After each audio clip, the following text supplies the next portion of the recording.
Jaya Radha Madhava Kunja Bihari.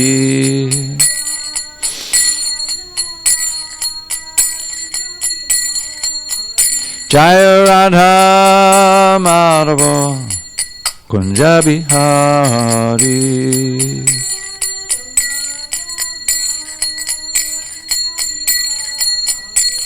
Gopijana Vallabha Girivardhari.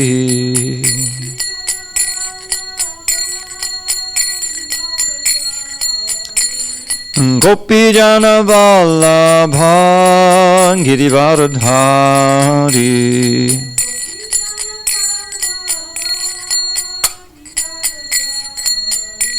Yashodanandana Brajajana Ranjana. Yashodanandana Brajajana Ranjana. Yamunatira Vanachari. Yamunatira Vanachari. Jaya Radha Madhava Kunja Bihari.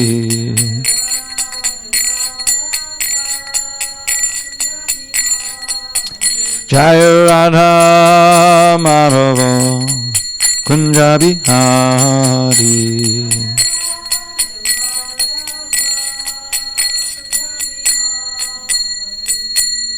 Jai Mr. Bhagavad Paramahamsa, Bhagavad Acharya, Ashtotar to the Srimad Divine Grace, Srila A.C. Bhaktivedanta Swami Prabhupada ki Jai, ISKCON BBT Founder Acharya, Srila Prabhupada ki Jai, Jai Om Vishnupad Paramahamsa, Bhagavad Acharya, Ashtotar to the Srimad Divine Grace, Srila Bhakti Siddhanta Saraswati Thakur ki Jai, Ananda Koti Vaishnavanda ki Jai, Namacharya Srila Haridas Thakur ki Jai. Srimad Bhagavad Gita ki Jai. Samaveda Bhaktivinoda Jai. All glories to the assembled devotees. All glories to the assembled devotees. All glories to the assembled devotees. All glory to Sri Guru and Gauranga. Ace, can you get me the table? That's usually here. I need room to put these on there. Because there's just enough room on here for everything but this. Okay, so we are on page 320. We're going to read that verse again because we never finished the purport. Oh, yeah, not on the floor. Sorry. Thank you, Ace. Thank you. Appreciate it. Okay. Om Namo Bhagavate Vasudevaya. Om Namo Bhagavate Vasudevaya.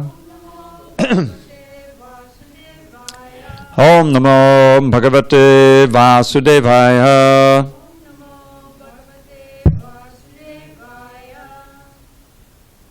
On this 7th day of November, on this 6th day of November, 2019 in SanDiego, we're reading from Srimad Bhagavad Gita as it is, translation and commentary by His Divine Grace, A.C. Bhaktivedanta Swami Prabhupada.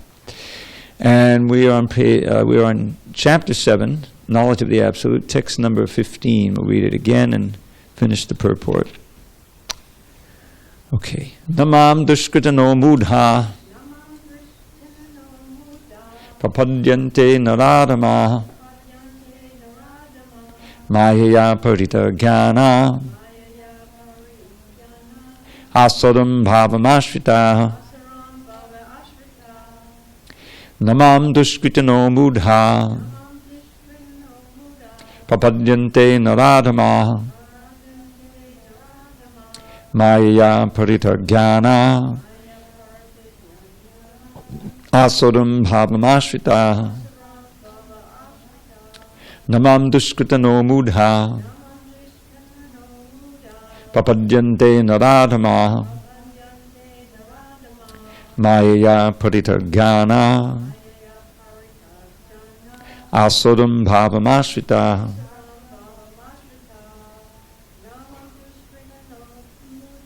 Namam dushkritino mudha papadyante naradama Mayaya paritangana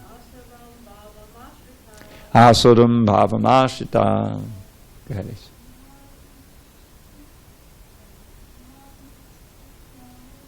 Namam dushkritino mudha papadyante naradama Mayaya paritangana Asuram bhavamashita. All right, I'm just going to read the translation because we read this one yesterday. Those miscreants who are grossly foolish, who are lowest among mankind, whose knowledge is stolen by illusion, and who partake of the atheistic nature of demons, do not surrender unto me. Before I read, complete this purport, which will be completed on page 23 with number 3 there, which I think is where we didn't read. Just to give you a little context, Krishna is explaining in this chapter about how one can see him in the material world, in our daily life. He's described this world as composed of his energies, God's energies, things we experience every day: earth, water, fire, air, ether, solid matter, gases, all these things. And even the subtle matter, mind, intelligence, and ego, which we all experience, but you can't smell it, taste it, or see it, but it's there. All that's also his energy. And the interactions, and he describes how the interactions of ourselves with these things through the senses, various forms and tastes and fragrances and everything, that he is that. If you see the light of the sun, we should understand that just didn't happen by accident. There is an intelligence behind it, creating that sun and our experience of it, and that's Krishna. That's divine. It's all divine. That's what this chapter has been up to now, and it's a contrast to the previous chapter, which is all about classic yoga, meditative yoga that we may be a little familiar with. And Krishna gave a little summary of how to practice that. And he told Arjuna, go alone. Go alone to a sacred place up in the Himalayas or somewhere, completely alone, and sit there and practice the respiration, pranayama. A lot of people know about the pranayama. Pranayama and pratyahara, which is this, withdrawing the senses from the sense objects, and take hold of that mind and focus it on the Lord within the heart. And gradually, in this way, you'll become more advanced. And Arjuna rejected that. He said, I can't do that. My mind is more difficult to control than the wind. I'm a kshatriya, I'm a fighter, I'm not a meditator. And so Krishna said, yes, it's difficult, but you can succeed if you practice, And Arjuna said, okay, if you want me to, but what if I fail? He's not really very, very optimistic. He said, don't worry, if you fail, you'll get born into a family of yogis or pure souls, and you'll continue where you left off. So, altogether, even Arjuna, who's so qualified, he's Krishna's best friend, and he's, living thousands of years ago, much more qualified than we are, and he rejected it. So Prabhupada uses this argument a lot. But then at the end of the chapter, the very end of the chapter, Krishna says, basically, don't worry, Arjuna, you're already the best yogi. Because the best yogi is one who's meditating on me and completely worshipping me with great faith and love, and in other words, a bhakta. And that's Arjuna. Arjuna is always thinking of Krishna. He's his best friend. So, but for us, then he begins the 7th chapter, and he says, okay, now I'm going to show you how your mind can be attached to me, attracted to me, spontaneously, even wherever you live. In other words, don't do anything radical. I'll show you how you can just train your mind to see me everywhere through the material energy. And then he gave this very important verse, 14, which was the previous verse, and he says, this material world is divine, Daiviyesha Gunamayi, composed of these 3 modes of nature, which we'll explain. But its mind is very difficult to cross beyond it. In other words, it's very difficult to get liberation from the thrall of the material energy, because it covers our intelligence. But one who surrenders unto me can cross beyond it. Meaning that one who practices bhakti yoga. Now in the present verse, he's saying those who don't surrender unto me fall into these unpleasant categories. They're grossly foolish, lowest among mankind. Their knowledge is stolen by illusion. These are like great scientists and philosophers, but they don't surrender to Krishna. Knowledge doesn't mean anything. And who are the atheistic nature of demons. Now, in this purport, Prabhupada has given a little introduction, and he's gone through systematically describing them. You see the one there, and then there's two. Now we're going to read 3 on 3:23. These are the duskritis. These are all duskritis, means they may have certain qualifications, but it's all spoiled because they don't surrender to God, to Krishna. So that's where we are, and then read that on 3:23, number 3. The next class of duskriti is called the Maya Parita Jnana, or those persons whose erudite knowledge has been nullified by the influence of the illusory material energy. They are mostly very learned fellows, great philosophers, poets, literati, scientists, etc. But the illusory energy misguides them, and therefore they disobey the Supreme Lord. Oh, I'm sorry. Hare Krishna. There are a great number of Maya Parita Jnanas at the present moment, even amongst the scholars of the Bhagavad Gita. In the Gita, in plain and simple language, it is stated that Sri Krishna is the Supreme Personality of Godhead. There is none equal to or greater than him. He is mentioned as the father of Brahma, the original father of all human beings. In fact, Sri Krishna is said to be not only the father of Brahma, but also the father of all species of life. He is the root of the impersonal Brahman and Paramatma. The super soul in every entity is his plenary portion. He is the fountainhead of everything, and every one is advised to surrender unto his lotus feet. Despite all these clear statements, the Maya Parita Jnana deride the personality of the Supreme Lord and consider him merely another human being. They do not know that the blessed form of human life is designed after the eternal and transcendental feature of the Supreme Lord. All the unauthorized interpretations of the Gita by the class of Maya Parita Jnana outside the purview of the Parampara system are so many stumbling blocks on the path of spiritual understanding. The deluded interpreters do not surrender unto the lotus feet of Sri Krishna, nor do they teach others to follow this principle. All right, we'll finish the purport. 4. The last class of duskritis is called Asaram Bhavam Ashrita, or those of demonic principles. This class is openly atheistic. Some of them argue that the Supreme Lord can never descend upon this material world, but they are unable to give any tangible reasons as to why not. There are others who make him subordinate to the impersonal feature, although the opposite is declared in the Gita. Envious of the Supreme Personality of Godhead, the atheist will present a number of illicit incarnations manufactured in the factory of his brain. Such persons, whose very principle of life is to decry the personality of Godhead, cannot surrender unto the lotus feet of Sri Krishna. Sri Yamunacharya Alabandharu of South India said, "O my Lord, you are unknowable to persons involved with atheistic principles, despite your uncommon qualities, features, and activities, despite your personalities being confirmed by all the revealed scriptures in the quality of goodness, and despite your being acknowledged by the famous authorities renowned for their depth of knowledge in the transcendental science and situated in the godly qualities."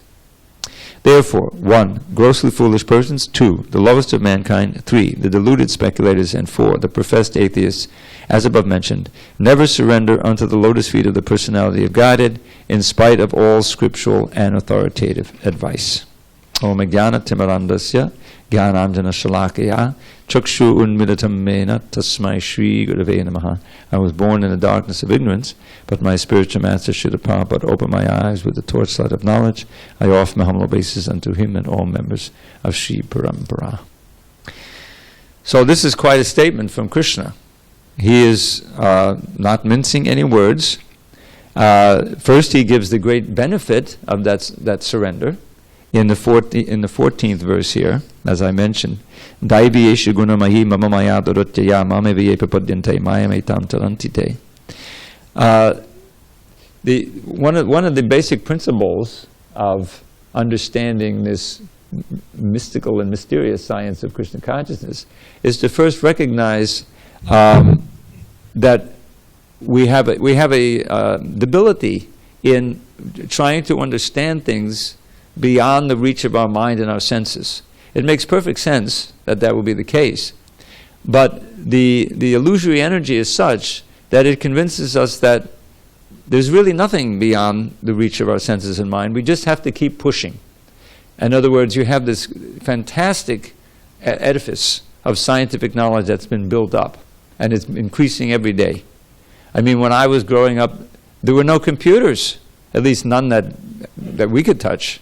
I mean, I remember there was, you remember, I mean, what was the name of this computer? I forget now because it's been so long. But there were, the first computer, which is, 100 times less powerful than your phone that you carry in your pocket right now, 1,000 times less powerful. It took up like a whole room. You remember that? You remember that? It was like this big thing, and then they showed these guys moving these big... Yes, cards. I remember the cards. When I was in New York in 79, we had those cards. It was all for printing. It was all for composing type and everything I was working in. And there was these cards. It was in the computers. You put them in, and then you were able to do a certain font and everything like that. It was the first crude thing, So, but then, computer science progresses. Gradually, you come to the point of desktop publishing. Before, you had to send all the manuscript. You typed up the manuscript, right? You want to produce a book. I mean, not a huge book like this, but even a small book. And the way you did it is, suppose you want to write some fiction book. So you write it down in a first draft, and then you take that you don't show it to anybody. You type it out double space. And then you go over to yourself and you mark it up with red. That doesn't sound good. Do it, this way, And then you got to retype it all again, right? Or hire someone to do that. Type. Then you come up with a second draft. Well, this is much better, But still, it's not quite right. You go through it, then you mark it up again. Then you type it out again. Send it to your editor. You have to have an editor. And then he makes his suggestions, all kinds of red marks, maybe a different color blue, and sends it back to you. And then there's a negotiation, kind of, well, I like this one, but it should this change, but it should be this way, And then and finally, after months and months, maybe a year or more, you've got your manuscript, called your composing manuscript, which you're going to send to the printer. And then somebody there has to type the whole thing in to the composing machine, and they have a contract they sign. We're going to print this exactly as it is, comma by comma. So if there's a spelling error, it's your error, not ours. We can prove it because we got the original manuscript. And this is how a book was produced. Nowadays, you do it all yourself, and if you make a change, it's accepted. You accept the changes in the document, and then it's already there. You don't have to retype it again. You know what I mean? So it's all smoothed out. Anyway, then come the advent of the internet, and the whole thing changes. There's all of this digital content you can and contact, and it's like an explosion of information, and it's just so enthralling, and this is, I think, one of the reasons why people are not going to church so much, even in America. America was as unusually so in terms of Western countries. Europe has been, England's been atheistic for years. In France, forget it. They've got these wonderful cathedrals, but do they actually have a whole bunch of believers coming there every week? But America was holding out. Mostly Christian nation, 80%, 90%. As I was growing up. Not anymore. It's decreasing. The people who actually attend church and profess to be a card-carrying Christian or whatever, People are spiritual. I'm very spiritual, but I don't belong to any organized religion. I don't profess in it. And one of the reasons is, there's many reasons for it, but science seems to have it, in one sense, there's a myth that science has it figured out. Now people are saying, okay, well, maybe this is some solution to climate change, which we created with our science, right? All of these internal combustion engines and all of this stuff. I mean, that was a scientific thing that enabled us to get that fuel, and now it's created a problem. Well, can we solve the problem with science also? Maybe technology to take out all that carbon dioxide from the air. Every day I read, think, well, they've invented a new leaf, the scientists. Artificial leaf that is going to take all the carbon out. No, it's not going to work. It's Maya Apurita Jnana. These are the atheists. The atheists who feel, God, are you kidding me? That's superstition. We don't need God anymore. We are in control of nature. Then what about all these fires going on? What about the floods? What about, can you control the earthquakes? Fukushima is still leaking radioactivity into the Pacific Ocean. That's your home base. She's Japanese. Don't blame her, though. She was only about 10 years old when it happened, right? It was like 8 years ago. I'm sorry you're not that young, but I mean... But the point is that it's a complete illusion to think that all of this came about, our consciousness, our incredible human bodies and all the other amazing things that are going on in nature, that there's no intelligence behind that wasn't planned out, that the sun is rising by the second and all of these things are going on, without any person behind it. That's what they say. If you go to college and start professing intelligent design, you are benighted. There's it all arose by chance. All of these species. Isn't that what they teach? I mean, otherwise, if they didn't arise by chance, then there must be a higher intelligence. And you know what that means? God. Can't have that. It's good. It's exactly illustrating this point. Maya Apurita Jnana, that Maya has stolen away the knowledge of these so-called, great intellects and professors. That's number 3, and 4 is Asuram Bhavamashita. Now, there's not a mutual exclusivity here in these 4 classes. The asuras can also be the lowest of mankind, and the fools and rascals can be the Mahayana. Like this, a rough, approximation. But the point is that a vast number of people, the vast majority, wouldn't think of surrendering. The very idea of surrender, bowing down. There's so many lectures Prabhupada gave, in his 12 years of preaching. And some of them are small gatherings, some of the large gatherings. So one of them, there's obviously someone standing up in the background. I think it's in San Francisco, probably early '67. And, Prabhupada comes in and everybody bows down. So this fellow obviously didn't bow down, and so at the end he said, I'm not going to bow down. Nobody, I'm not bowing down. So Prabhupada says, you will bow down. No, I won't. He says, yes, you'll be forced to bow down. When you get diseased and die, you bow down. You surrender to nature. There's nothing you can do. It's just time. Nature wins out in the end. So we're forced to surrender to our frailties, to the force of time, to old age and death and all these things. We're forced to surrender. You can't do anything about it. You may be a multi-billionaire. Recently, within the last year at least, I think, one of the big Rockefellers, he was over 100 years old. You can imagine all of the medical miracles that had to be performed in order to keep him going for 100 years. But he passed, he died. He was a guy who, was moving billions of dollars, with other billionaires trying to control things, and but in the end he couldn't control. He had to surrender, and off he went. Who knows where someone like that goes? The next birth. So, what Krishna is saying here, we want to first of all understand. We want to cross over. We want to escape from the control of Maya. Maya here means the material energy, which is very bewildering. That's in text 14. The Bhagavad Gita has come to this point. Of course, this is about halfway through the book, teaching us that we're spirit, not matter. That death is an illusion, so is birth. We don't. The soul itself, the person himself, never takes birth and never dies. What we do is enter certain bodies and identify with them, forgetting all about previous life, and thinking that our present body is all there is. This is our life. We have one life and that's it. But actually that's a grand illusion. We've lived before and we'll live again. There's no death for the soul. In other words, we won't die. The jayate mriyate vakadachan, Krishna says, 2nd chapter, 20th verse, very important. For the soul there is never birth and death at any time.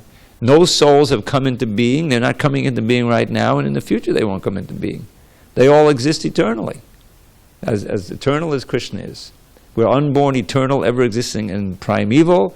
We are not slain or when the body is slain, when the body dies. So what happens to us? That's the key. And why is it that we can't be unlimitedly happy in this world? You know, we kind of take it for granted that that's just the way it is. But that's an unnatural state for the soul. The soul, the pure consciousness, part of the supreme consciousness, partakes of that nature of the supreme consciousness, or the supreme conscious person, the supreme personality of Godhead, who is always blissful. Anandamaya abhyasat. Anandamaya means he's full of bliss. If you were God, would you think, well, let me have a little misery right now? You know, I think I want to experience some variety. No, you'd be blissful all the time. And how does God enjoy himself? Like we do when we're enjoying some normal human happiness, relationships with others, loving relationships. That's what makes life meaningful. Everything else is just a shadow of that.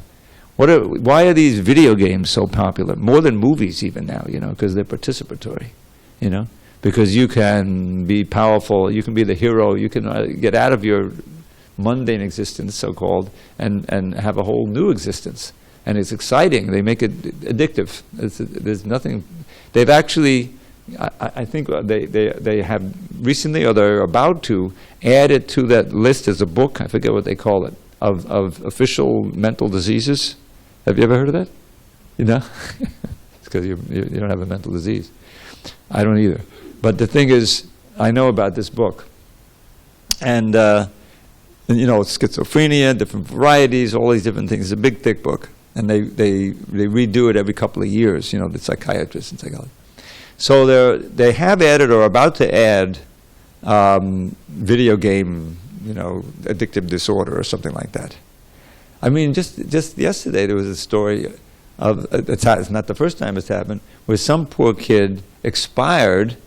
No, he had a stroke because he stayed up, he lost sleep, you know, playing some video game. Again and again. This was his habit of doing that. So he wasn't getting enough sleep, and the poor kid has a stroke right at the gaming. You know, it's insane. But what is that? That's a creation of computer science, right? When you get, you know, you perfect the ability to create these games, and of course the creativity goes in there. How to keep you excited and, you know, keep playing, and you're playing with people all over the world, and they even have stadiums. You know, where you go and people watch it. It becomes a spectator sport, watching a couple of young guys play it.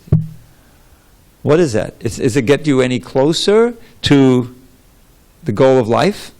What is the goal of life? To win the video game? What about getting older, you know, and losing your edge in the video game? Isn't that going to be painful? And all of the debilities that come? And the other, you know, results of science. I mean, all these drugs, they're also results of somebody manipulating material energy. I was just listening to a tape, and our spiritual master, Sri Prabhupada, made so many recordings, and he said there was prohibition even in India. Gandhi tried to stop, you know, any liquor being sold there, just like we had it in America in the 30s. It's famous, you know. Well, what happens? People find a way to distill their own liquor, right? Or bootlegging comes in. Yeah. It's famous, you know. You can't stop it. There's a certain class of people, they have to have some kind of addiction, some kind of drug or alcohol to dull the pain of material life or whatever. And then when you go that route, then you become addicted to it. You have to have it just to dull the pain of not having the drug. I mean, it's a vicious circle. That's really what Maya is. It's a vicious circle. You're trying to enjoy, lead a peaceful life, and you know, because of your karma, you know, you can't do that. Suddenly you're a refugee somewhere, you know, something's coming down on you that, you know, this is life in this material world. So sane people will inquire, is this all there is? Or is there a way of ending all of this misery, this difficulty in life, where we have a little flickering happiness, but this threatening, you know, pain, and it's coming, we know it's going to change. You know, that's material life. Dukkhalayam ashashratam. Krishna says in very succinct language, Dukkhalayam ashashratam. That's the nature of this world. It's full of misery and it's temporary.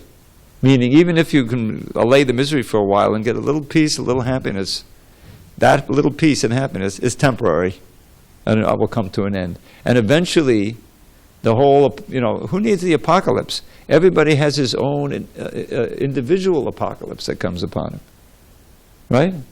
Whether it comes suddenly, untimely, or in the normal course, old age, disease, all the things you could do when I was young, I can't do it anymore. How depressing is that?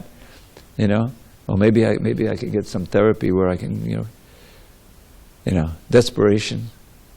And then settling for less and less, okay, we walked around today, and then finally the disease is there. Oh, this one departed. Oh, did you hear? This one, our friend has left. And finally it's you, and you're lying on the bed, and all those memories, and then boom, you're out. And then, the biggest shock that happens when you die? I told you this already. What is this? I'm not dead. Nobody dies. There's so many instances of near-death experience now. It's all over the YouTube, So, but then, those are the people who came back and can tell the story. But the others they don't die either, and they go on, who knows where. There's a whole bunch of things that we don't see. Some people get severe punishment, and nobody dies. Nobody's annihilated. There's no eternal damnation. But it can seem like that. And then up you come, up the species again, try again, you and I.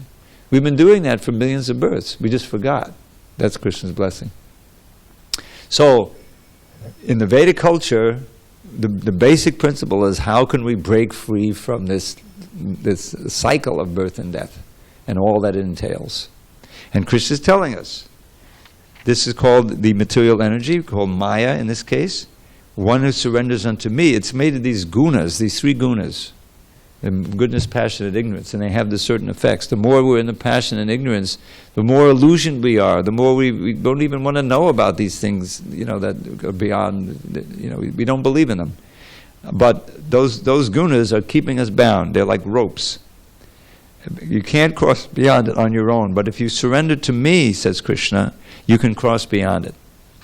So how does that surrender practically happen? That's the art and science of Bhakti Yoga, which is taught in this book and many other books, and we're practicing here. But here in 15, he's saying, here's the people, the fools, who don't surrender to me, and just stay bound up in this suffering world. So now, for something more hopeful, now let's read about those four type of people who do surrender to Krishna. That's the next verse, text 16. Chaturvadha bhajante mam Jana sukritino jana arto jigyasur artarti Ganicha bharatarshaba. Just notice before we proceed, on that first line, you see that word sukritana? That's the opposite of dushkritana, which we had in the previous verse. Sukritana means those who are pious. Dushkritana means those who are impious. O best among the Bharats, that's Arjuna, 4 kinds of pious men, people, begin to render devotional service unto me. The distressed, the desire of wealth, the inquisitive, and he who is searching for knowledge of the Absolute. Purport. Unlike the miscreants, these are adherents of the regulative principles of the scriptures, and they are called sukritina, or those who obey the rules and regulations of scriptures, the moral and social laws, and are more or less devoted to the Supreme Lord. Out of these, there are 4 classes of men. Those who are sometimes distressed, those who are in need of money, those who are sometimes inquisitive, and those who are sometimes searching after knowledge of the absolute truth. These persons come to the Supreme Lord for devotional service under different conditions. These are not pure devotees because they have some aspiration to fulfill in exchange for devotional service. Pure devotional service is without aspiration and without desire for material profit. The Bhakti Rasamrita Sindhu 1.1.11 defines pure devotion thus. Anyavilashita shunyam jnanakarmadyanavratam anukulyena krishnanushilanam bhaktir uttama. One should render transcendental loving service to the Supreme Lord Krishna favorably and without desire for material profit or gain through fruitive activities or philosophical speculation. That is called pure devotional service. When these four kinds of persons come to the Supreme Lord for devotional service and are completely purified by the association of a pure devotee, they also become pure devotees. As far as the miscreants are concerned, for them devotional service is very difficult because their lives are selfish, irregular, and without spiritual goals. But even some of them, by chance, when they come in contact with the pure devotee, also become pure devotees. Those who are always busy with fruitive activities come to the Lord in material distress, and at that time associate with pure devotees and become, in their distress, devotees of the Lord. Those who are simply frustrated also come sometimes to associate with the pure devotees and become inquisitive to know about God.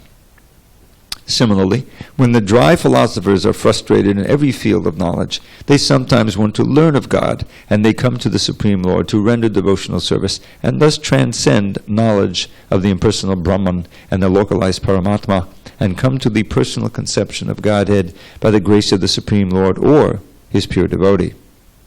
On the whole, when the distressed, the inquisitive, the seekers of knowledge, and those who are in need of money are free from all material desires, and when they fully understand that material remuneration has nothing to do with spiritual improvement, they become pure devotees. As long as such a purified stage is not attained, devotees in transcendental service to the Lord are tainted with fruitive activities, the search for mundane knowledge, etc. So one has to transcend all this before one can come to the stage of pure devotional service. So, this is a common thing. I mean, I came in touch with devotees because I was distressed, you know. I was also curious. I think they're not mutually exclusive. I was curious about, actually my friend took me down there because, anyway, it's a long story, but he was a Ram Bhakta.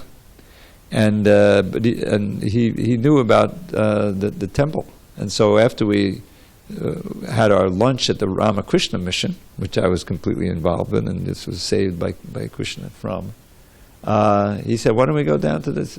We just had a nice lunch here. Now in a few hours we'll have a nice dinner over down at the Harekrishna Center." I said, "Okay, that sounds good." So drove down to Brooklyn, and that was my first exposure. But to be honest with you, it was too much. You know, I was into like yoga and silent meditation and Om and all the kirtan, the loud kirtan, and all these guys in orange carrying around these huge plates of, you know, vegetarian food. And the deities, well, you know, that was too much. And then they gave me the Krishna book, and the stories were too much. But the philosophy and the teachings of Lord Chaitanya, that's what got me when I read that, because I was philosophically minded.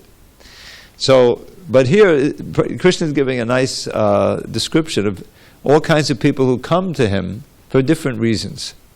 Why do people go to church? Well, you know, not as many are going to church lately, but they go there for various reasons. There may be a social reason. Did you know that they have atheist churches now? That they go and sing atheist hymns and things? Because they miss the fellowship. You know, the church is such a wonderful fellowship, so let's have our own fellowship of atheists. And I don't know what kind of things they sing there, but they sing some kind of songs, you know. Anyway, that's going on. But so arto, the first clause is the arta, those who are distressed. In other words, the material life is so distressing. And people who will say, well, maybe if there is a God, maybe he can help me, let me go and pray. And they pray ardently, you know. And there's some relief there, because you're, you know, just to be in an atmosphere of people who are praying and glorifying God, even though it's not pure, there's a certain feeling there. And the idea is that people come in contact with Krishna. If they come in contact with Krishna, you know, rather than just God in general, the idea is they come to me. And if you somehow or other contact Krishna, you'll get attracted. Because Krishna is all attractive. You may come because you're in distress, but then you get drawn into the kirtan, and you meet these nice devotees, and you have this wonderful food, you know. And during that time, you probably forgot about your distress, you know. And so there's the benefit. And the chanting of the Hare Krishna mantra is so potent that no matter how you contact, if you do it, there's going to be an effect. And one of the first effects is a soothing effect on your mind. When you're actually chanting and concentrating, your worries are put in the back. I don't know if you noticed that. But if you're actually concentrating on the name of Krishna, there's a wonderful effect on your consciousness, so that whatever thing was troubling you is certainly, the volume is turned down. That's if nothing else. I mean, if it's really a serious problem, it's probably still there. But it won't. But you feel a release, a turning down of the intensity of the problem. That's a fact. So that alone can keep you coming back. If you keep coming back to the church of the chanting, then it won't be long before Krishna attracts you. Krishna is all attractive. That's what his name means. He's all attractive. And that attraction is the greatest boon that we can get. Now, that's why when you come to the Hare Krishna temple, there's all these details. These forms and these pastimes, and there's the murti there, and the prasadam, and these wonderful... Unlike where there's vagueness at other, things. Oh, no, we have no form. That's offensive. Or God has no name. We don't say the name. G-D, whatever you do. No. The more you say the name, the better off you are. It's just a fact. So, Krishna will say here, the jnanis are the ones who are the best. And in the next few verses, those who are aware, and really are seeking knowledge of Krishna, and very eager, like to get a book and read more about Krishna, those are the ones who have the best chance of actually progressing in Krishna consciousness. But even if you just make one attempt to visit the temple, and you come once and you don't go back again in your whole lifetime, that one visit, that one seeing of the deity, hearing the holy name, touching a book, Prabhupada said, reading one line, is all auspicious in your life. And it'll mean that you start there in your next life. In other words, you're assured of a human birth, which itself is a huge boon, because the greatest danger, the greatest fearful danger in this world is to lose the human form of life. That's right in the second chapter. He said, Nehabhikamanashosti pratyavayo navidyate svopamapyasya dharmasya trayate mahato bayat. Very encouraging verse right in the second chapter. He says, in this endeavor of Krishna consciousness, there's no loss or diminution. That means even a little few baby steps, and they're in your eternal bank account. And even a little advancement on this path. Su-alpam. Alpam means a little bit. Su-alpam means a little tiny bit of advancement on this path. Trayate mahato bayat. Saves you from the greatest fear, bayat. In this case, fear means not just a fear, but something to fear, that we fear. In other words, a danger. The most fearful danger, being cast down again from this human platform into animal life and having come up again and all the sufferings and ignorance, and that's what we should avoid at all costs. But it's wonderful that the Krishna consciousness is so powerful that even just a few minutes of it, and that won't happen. You're going to have to get a human form so you can keep going, and you're number 2%. So this is very encouraging. But why? But then after you start taking up the practice a little bit seriously, why postpone the agony, or why prolong the agony, of being in this material world? Let's really strive to become Krishna conscious in this life. It's possible. What could be easier? Hare Krishna, Krishna Krishna, Hare Hare, Hare Rama, Rama Rama, Hare Hare, Hare Krishna, Krishna. It's as simple as can be. We just have to have faith. And that's what Prabhupada is trying to instill in us here by giving us all of this very erudite knowledge.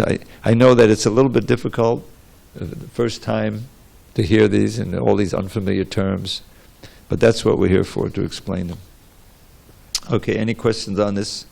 We should talk a little about this verse Prabhupada quotes in the purport. Anyabhilasha Dashunyam. This is kind of, every organization, every company has a mission statement. Something which really encompasses what they're all about, which you can look at and say, okay, I want to be involved, but that's not for me. So this is the mission statement of the Hare Krishna movement, of the Bhakti Yoga as practiced in the line coming down from Lord Chaitanya Mahaprabhu, who has emphasized this chanting of Hare Krishna and dancing. And what this is a statement of what the nature of pure devotional service. This phrase Prabhupada uses in this purport about 6 times. And that is, he first says what it has to be devoid of, what it has to be free of. Anya abhilashita shunyam. Shunya means empty or free of. Other desires. Other desires. And he characterizes in jnana karma adi. Adi means etc. So jnana there means the desire for knowledge leading to impersonal liberation. In other words, the absolute truth is very vast and variegated, and one of the aspects of the absolute truth is this pure consciousness.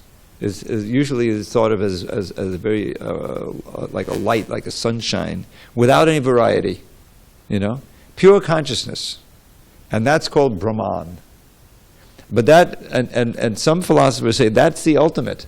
That's what we should aim for, stopping all of these thoughts and the mind. It's the mind that's keeping you tied down here. All of these crazy thoughts. So we have to void out the mind, stop the mind from thinking, and just merge into that Brahman. And then we will be Brahman. We are Brahman. That's what it says right in the Vedas. Aham Brahmasmi, I am spirit. And we'll realize that, we're the supreme, but we've just forgotten it. We'll merge, And that, and Rupa Goswami wrote this verses, no, that covers, avratam means covers or dilutes and spoils your attempt at bhakti, if that's your motive. We don't want that. And karma means some material desire, which is what Krishna says, these are pious people if they come to me with material desire. They want arto. Arto means you want some wealth.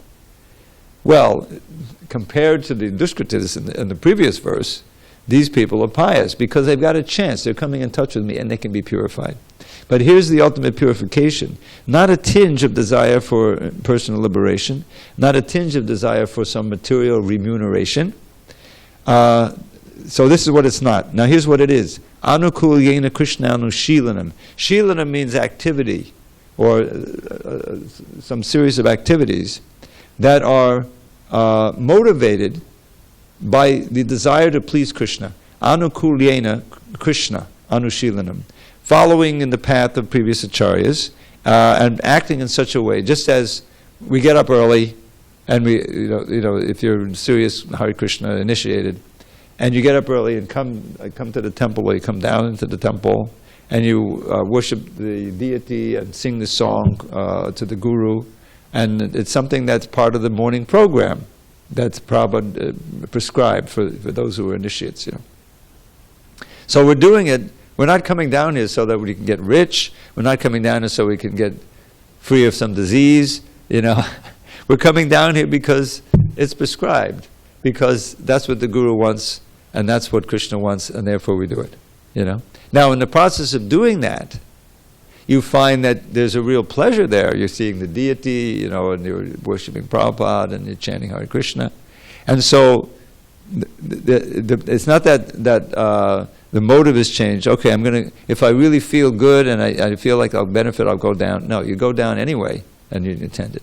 But the point I'm saying is that the motivation, which is just to please Krishna and Guru, that turns out to be the source of the greatest pleasure. You see what I'm saying? Anukulyena Krishna Shilanam Bhaktaruttama. This is the ultimate bhakti. It's a very paradoxical thing, but it's a fact that when you completely forget about your own bliss, and simply worry about doing those things which you know will please Krishna, chanting Hare Krishna. How am I chanting Hare Krishna? Is it free of distraction? Am I focusing? Am I chanting in order to please Krishna? Am I, if you refine that, giving up the offenses and so forth, then you find that the chanting becomes the most blissful thing. You don't want to stop. Every syllable becomes an ocean of nectar. Tunde tanda banida ting batanade dundavali labde. This is a verse by Rupa Goswami. He says, I don't know how much nectar these 2 syllables Krishna produced. I want to have thought. They seem to dance through my mouth. I want to have millions of mouths to take the sweet nectar of this holy name. Now, why is he experiencing that?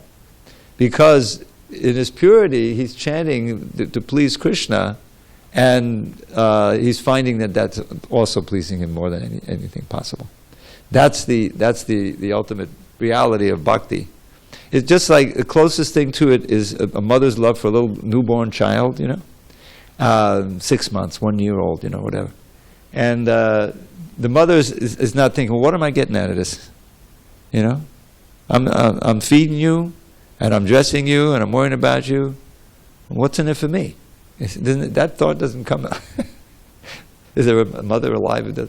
Anyway, they're just saying, oh, the child is warm and happy. Look, there's a little half smile there without the teeth. Oh, my day is complete, right? She may have changed 10 diapers that day, but which can't be a spontaneous pleasure.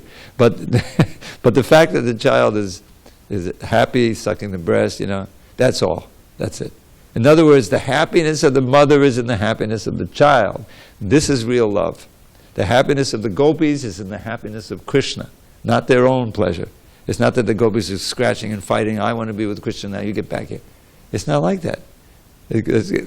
Krishna, they're pushing Radharani forward. Oh, he wants to be with you? Okay, great. Now Krishna's happy being with you, that's our happiness. Not that we're with you. You see the difference between material love and that? There's all this competition. There's no competition, ultimately. It's all, geared toward pleasing Krishna. And because we're part and parcel of Krishna, we are not different from Krishna. We take pleasure when we give pleasure to Krishna. The hand is feeding. What time is it? Oh, okay, we have to end. So that the hand can't enjoy any foodstuffs itself. It enjoys when putting the food into the mouth and the stomach. Then it's nourished. You see? If the hand wants to enjoy separately, that's a diseased hand. Then it's not in its right function. We're like Krishna's parts and parcels hands. When we realize that, and we take pleasure just in loving Krishna and seeing him happy, then we feel the reciprocation from Krishna. That's the ultimate happiness. And we can experience that forever. Any happiness that depends on these senses is obviously limited. The senses are so limited.